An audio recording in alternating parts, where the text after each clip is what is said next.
Okay, so I'm not actually the honours coordinator for next year, but I have coordinated honours for several years, so I'm stepping in tonight on behalf of Margaret and Justin who can't be here. And so I'm going to tell you a little bit about the nitty-gritty of how to apply for honours, but before I launch into that, I just thought I would give my blurb on why you should do honours. And so I don't know if you're familiar with this sort of idea of that your left side of the brain and the right side of the brain do somewhat different things. And you can see here in this picture here, the right side of the brain does all the fun stuff, holistic thought, intuition, creativity, arts and music. I suspect love's over on the right side of the brain. And on the left side of the brain is sort of all the boring stuff, like analytical thought and logic and language. And I've got absolutely no idea whether this is true. I'm not a neurobiologist, but I did download this from Wikipedia, so I suspect it is probably true. But where I do object to this slide is that science is over here on the left side of the brain. And that might be true if you're a third year undergraduate and you're learning your biochemical pathways and your cytokines and what they all do. But whoever wrote this table clearly has never done scientific research, because scientific research belongs over here on the right side of the brain, right? You need to be creative to do scientific research. You can't look up the answers in the textbook. You are going to come up with results that will baffle your supervisor, throw your supervisor's favourite theory out the window, and then you have to think about what you're going to do about that. You know, do you do X, Y or Z?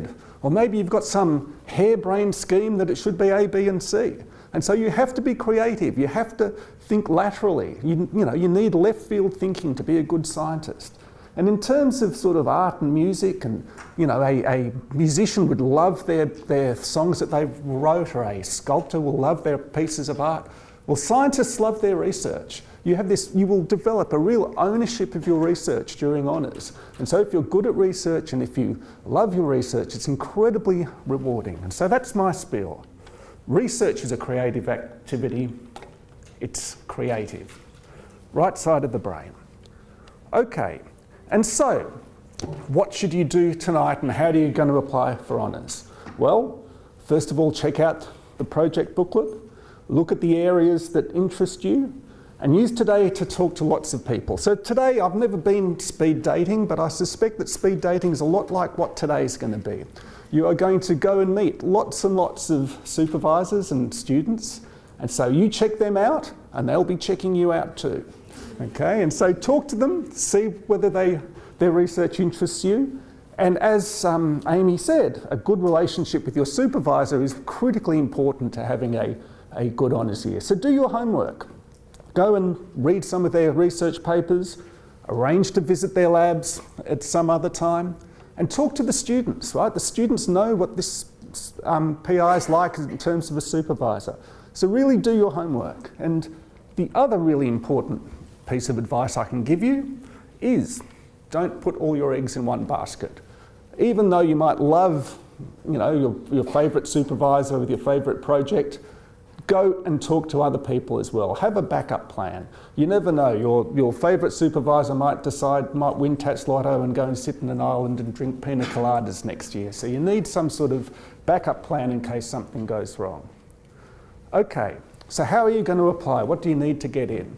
Well, it's a little bit different depending on your undergraduate degree. If you're a BMS student, you need to average 70% and you have to count BMS 3021, which I understand is now a 12-point unit, as well as BMS 3042 plus one elective. So you really need to have done well in your core units in BMS. If you're a Bachelor of Science students, then you need to average 70% against 4 relevant highest level third year subjects. And when I say relevant, they've got to be in biomedicine. We can argue with the science faculty about what's relevant sometimes, but we can't really count French or non-scientific subjects. Okay. Now, if you're outside of Monash, then things can get a little bit tricky.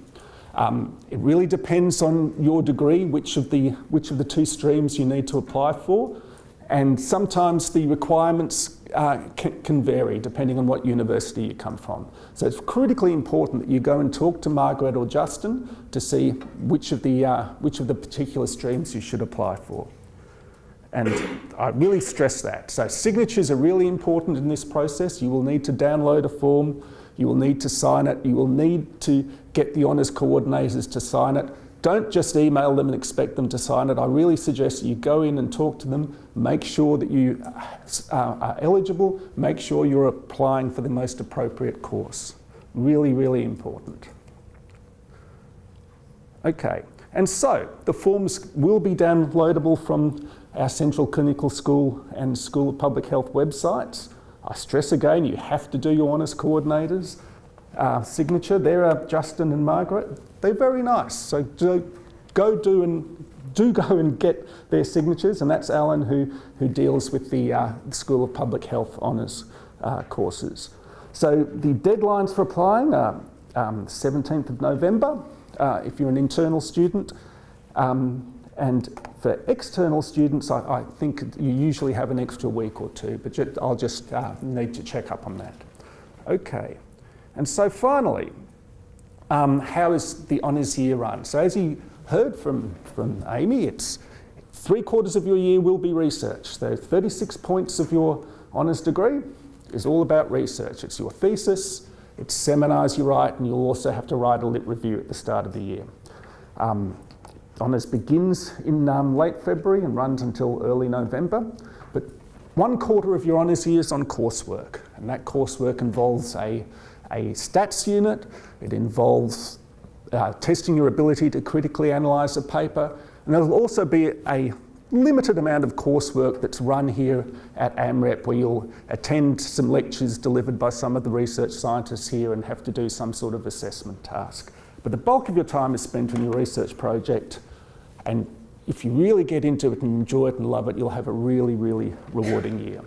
And I should also say that it really is a transition year. This is your first year in a sort of professional environment, and so that is also a big learning curve and very enjoyable. So I wish you all luck today.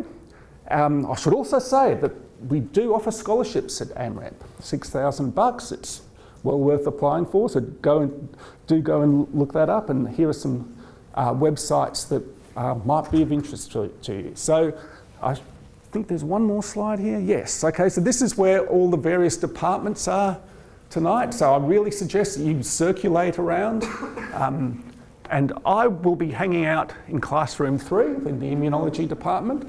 And so if you've got any questions about how to apply for honours, do come and find me. You will have to accept one of my lab leaflets as payment for my answering your questions. Thank you.